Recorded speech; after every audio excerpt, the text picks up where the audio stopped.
Hello history buffs and amazing people out there, welcome back to the world of wonders. Buckle up because we're in for a wild ride through time today. We're diving headfirst into the weird side of history, uncovering stories so strange you'll have to question everything you thought you knew. Get ready for a fact overload as we explore everything from emperors facing down bunny armies to gladiatrices who shattered stereotypes. So, grab your favorite snack, hit that subscribe button, and let's get weird with history.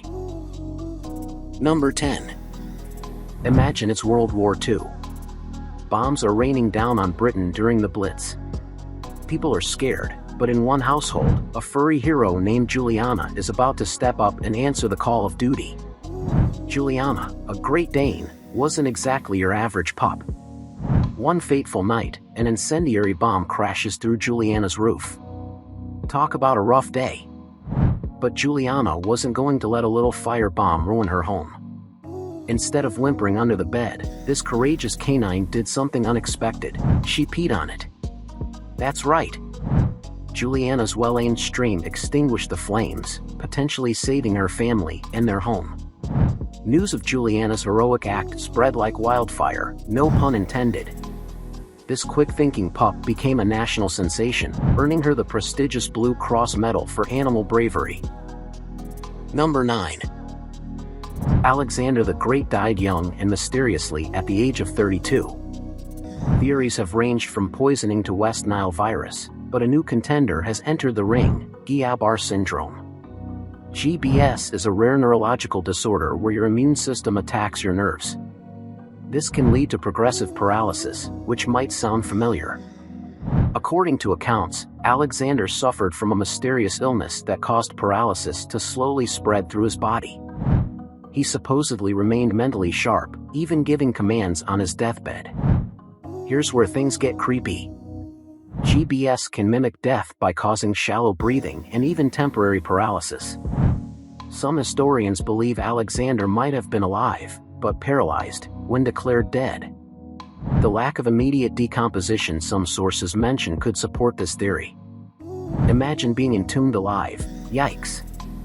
Unfortunately, without a time machine and a medical examination, we can't know for sure. This GBS theory is certainly intriguing, but it's still just that, a theory. Regardless of the exact cause, Alexander the Great's demise remains an unsolved historical whodunit, or should we say who buried him alive done it. Number 8. Ever wondered what went down in the Colosseum besides oiled-up guys battling to the death?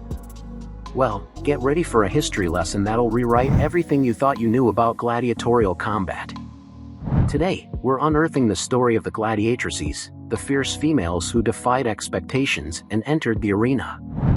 We picture gladiators as burly men, but believe it or not, some were women. Known as gladiatrices, these female warriors were a rare sight, but their existence challenges what we know about Roman society. There's not a ton of info on their training, but evidence suggests they might have used similar weapons and armor as their male counterparts. We imagine them rocking helmets, shields, and swords, ready to put on a show.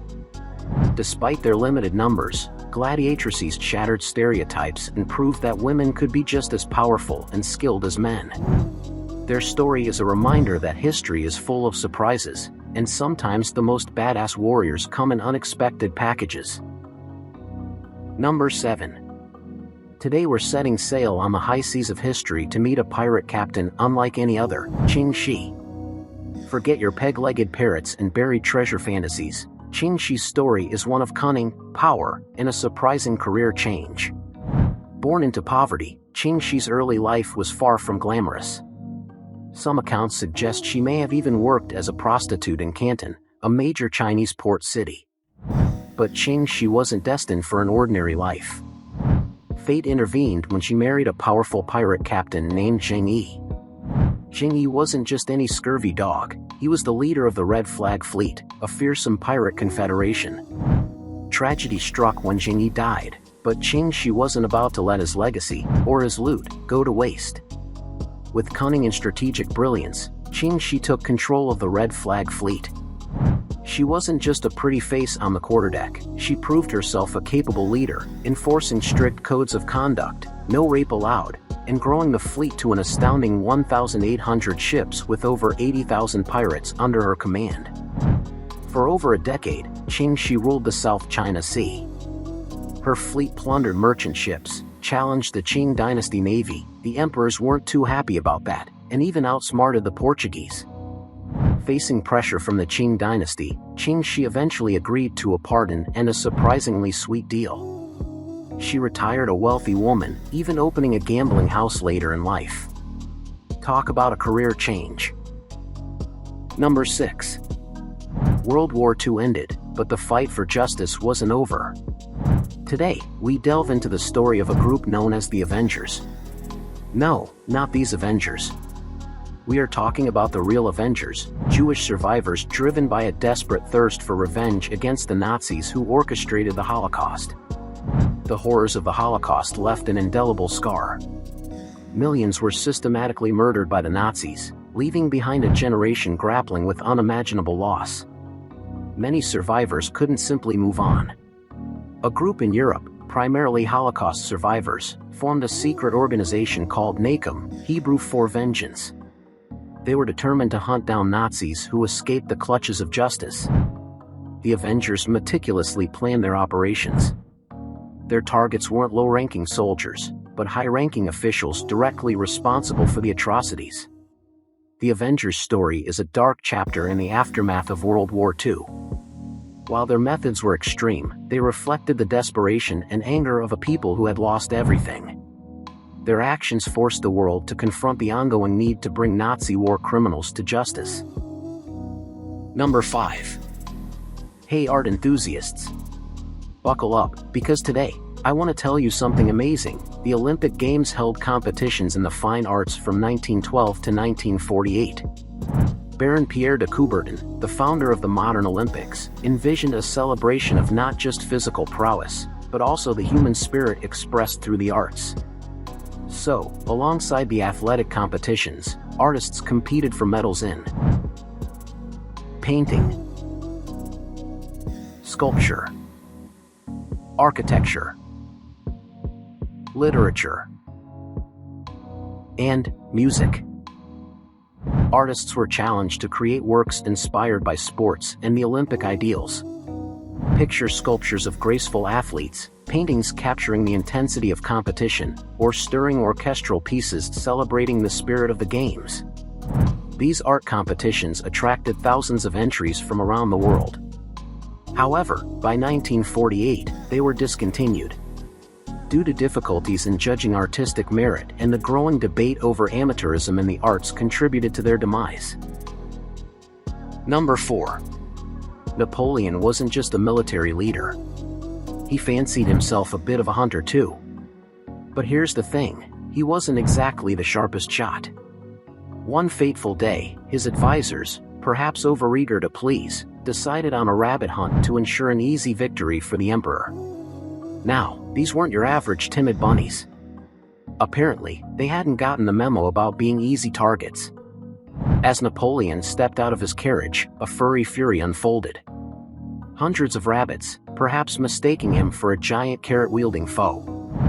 Imagine the scene, Napoleon, the man who conquered Europe, being bombarded by a fluffy army. Accounts say he fended them off with his hat, his soldiers swatted at them with sticks, and poor Napoleon probably retreated into his carriage faster than during a Russian winter. Historians believe this bunny attack might be a bit exaggerated. The rabbits were likely domesticated and used to people. Napoleon's poor aim might have scared them, leading them to swarm him for treats. Regardless of the exact details, this incident became a source of amusement and a reminder that even the most powerful figures can be brought down by, well, a well-timed bunny stampede. Number 3. Today we're tackling a common misconception about Cleopatra VII, the last active ruler of Egypt. Was she a true Egyptian pharaoh, or something else entirely? Cleopatra wasn't ethnically Egyptian. She belonged to the Ptolemaic dynasty, founded by Ptolemy I Soter, one of Alexander the Great's generals. Ptolemy's family hailed from Macedonia, which is in modern-day Greece. So, if Cleopatra wasn't Egyptian, how did she connect with her subjects? Here's the fascinating part: Cleopatra was the first Ptolemaic ruler to learn the Egyptian language. She also embraced Egyptian customs and even dressed in traditional garb. Cleopatra wasn't just fluent in Egyptian. She reportedly spoke 9 languages, a remarkable feat for anyone, let alone a busy pharaoh. This multilingual skill helped her navigate the political landscape of the ancient world. Number 2.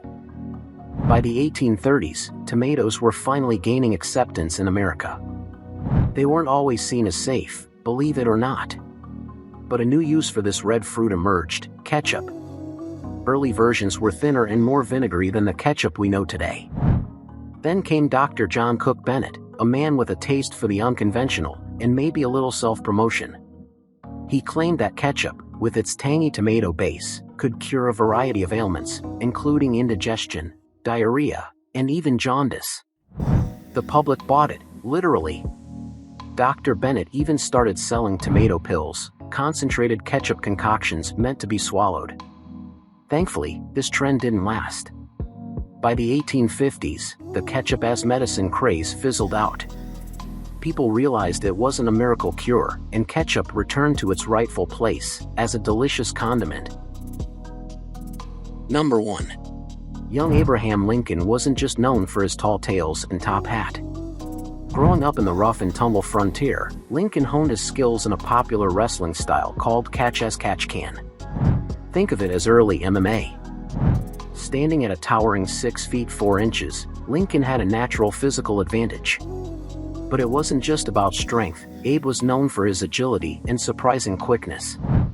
Stories claim he racked up an impressive record around 300 wins with only 1 documented defeat. Now, some historians might scoff at these numbers. Maybe they weren't exactly documented like a modern UFC fight. But there's no denying Abe's wrestling prowess. In fact, in 1992, the National Wrestling Hall of Fame inducted him as an outstanding American for his contributions to the sport. Whether his record is true or embellished, Lincoln's wrestling days tell us a lot about the man.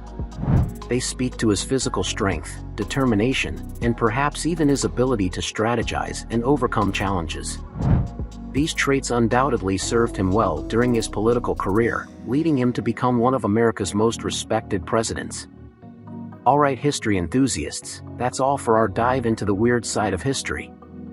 We hope these strange but true stories tickled your funny bone and challenged your perception of the past. Remember, history isn't always just dusty textbooks and boring dates. It's full of surprising twists, unexpected heroes, and yes, even ketchup-based medical mishaps. If you enjoyed this wild ride through time, let us know in the comments below which story surprised you the most. And don't forget to like and subscribe for more explorations of the strange and wonderful corners of the world. Until next time, keep questioning, keep learning, and keep it weird.